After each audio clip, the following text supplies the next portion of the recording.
This is take number 1 for the biggest lie you've ever been told. The original sin. Peace. What is up, everyone? All right, I am OnenO, and today we are going to jump straight into the deep end. Are you ready? We're going to talk about something that is extremely controversial, but at this point in my journey, I feel like I must share the thoughts on this subject that I have discovered. So, before I jump into the biggest lie you've ever been told, I would like to share with you a little bit of my background. I grew up Christian conservative. My dad was a pastor, retired after 33 years. My dad went to Bible school up in Minneapolis, Minnesota. He and my mom did that together. And then he eventually got a job down in Coalinga, California. That was, I believe, his first church. And he was a music pastor. And so every Sunday, he was doing the worship part of the Christian service at all these churches. We ended up moving quite a bit throughout my youth. We were in maybe 7 or 8 or 9 cities by the time I was 14 years old, going to different churches and doing this all over. So my whole youth was obviously music related because of this experience, and deeply Christian related. And I have a lot of philosophy and a lot of theology background when it comes to what is in the Bible and what is being taught in the church. Okay, so with that being said, I would like to just jump straight into the topic. The biggest lie you have ever been told is that there was something called original sin. There was some sort of experience way back in the past that is the original sin that led to the fall of man, that basically explains why we needed a redeemer or a savior like Jesus Christ, that then saves us from eternal damnation in hell, which is beyond the physical experience. When you die from the physical experience, the belief is that you either have hell or heaven to go to. And the church has established this duality for you to be able to believe if you will be going to one or the other. And they have polarized the world between heaven believers and hell believers. And all the people that are ignorant to Christianity are called hell believers, basically. So, what is the original sin all about? Well, the original sin puts you into a debt mentality. And when you are in a debt mentality, you will have an owner. You will have a slave master, if you will. Now, Christ had some very real messages to share with us. And Christ had some extremely powerful effects on society and on the world that he existed in 2,000 years ago. I have never removed my faith in what I understand about that part of the story. But let's go back to the subject of the original sin. The original sin is that there's a guy named Adam and a girl named Eve, and they lived in some sort of garden, and God placed them there. They were the only 2 human beings in existence at this point in time. And then Eve found the tree of knowledge of good and evil, meaning the understanding, the internal discernment of good and evil that supposedly Eve did not have before she ate this fruit. Then she ate the fruit, giving her the ability to understand good and evil. In other words, the power of discernment. And then she passed the apple on to Adam. Adam ate and received the power of discernment. And then they were cast out of the garden, and so begins the fall, and so begins the idea that you, because you are a descendant of Adam and Eve, are somehow in debt for their sin. You have never eaten this apple, or you never have undergone that experience. But because they are in your blood ancestry, quote unquote, you are somehow indebted to repay this original sin.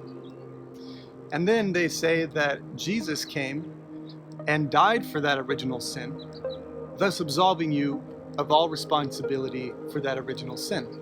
But yet somehow that is not good enough, because now you must believe that Christ did that so that you may get into heaven. If you don't believe that, then you don't get into heaven. If you simply don't believe that Christ died for your sins, whatever that means, then it's an automatic association with you are going to hell. Now, the original sin is totally false because it sets you up to believe, based on something you can't prove that happened way in the distant past, supposedly, according to this group of people, which is one group of people in the world. You now are in debt, and you have to do something about it. Now, I was raised Christian conservative. My mother is Native American by blood as well, and I have two strong lines of Cherokee and Potawatomi Native American ancestry in my DNA. So much so that I am actually on the tribal rolls as a Potawatomi tribe member. I am actually in the tribe. I receive letters in the mail. I'm able to vote for the tribe and things that we are doing. But my mom has gotten really involved in that world. She has gotten very connected to our tribal leaders out in Phoenix, where my mom is. Our tribe is based out of Oklahoma. And this is what I've learned about the way that Native American people view what it is like to be born. They say that when you are born, you are actually the most wise you have ever been to date. You have the most wisdom in you at the moment you are born.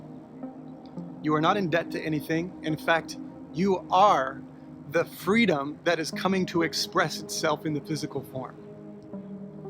And you enter into this experience, and it is your job throughout your life to maintain that childlike state, because that is your highest wisdom.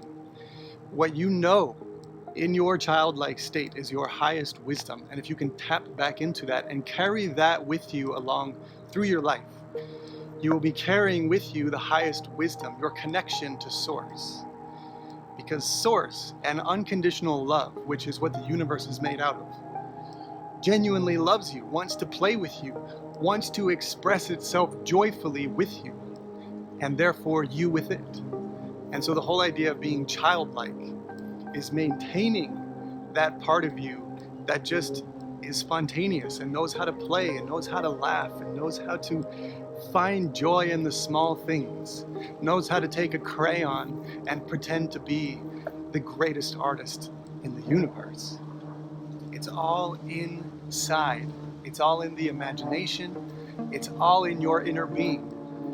So, the original sin. All right, excuse me, my cover for my camera is falling. All right. So, I'm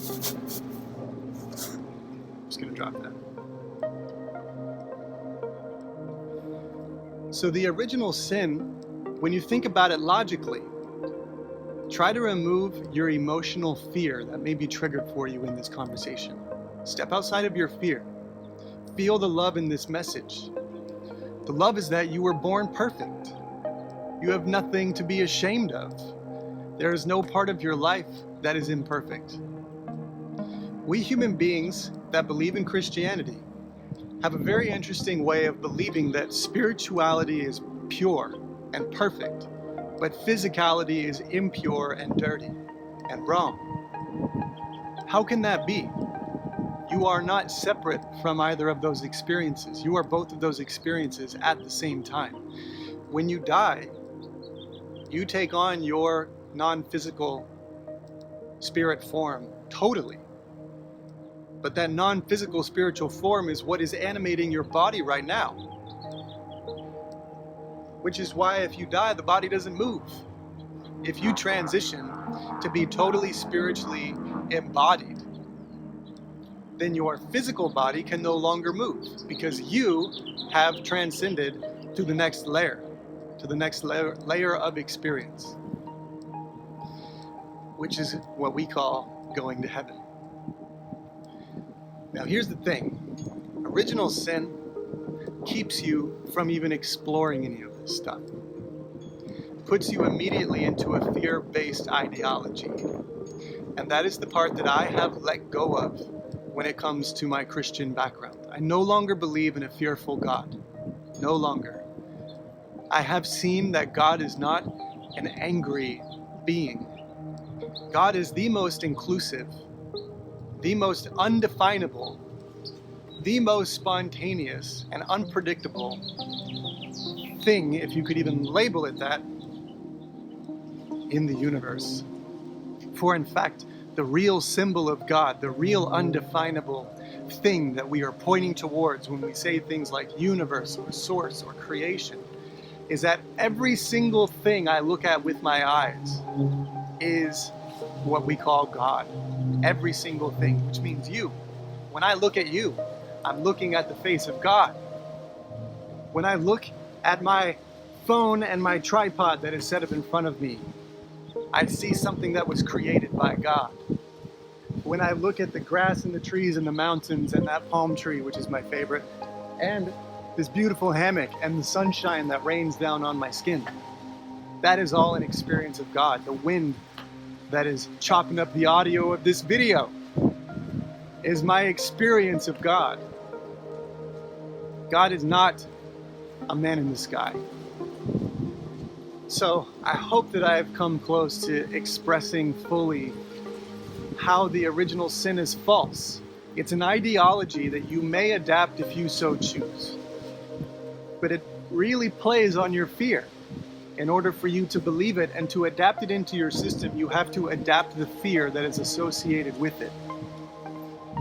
And if you clear fear from your experience and from your reality and from your mind, you will see very clearly what I am talking about. You are not flawed.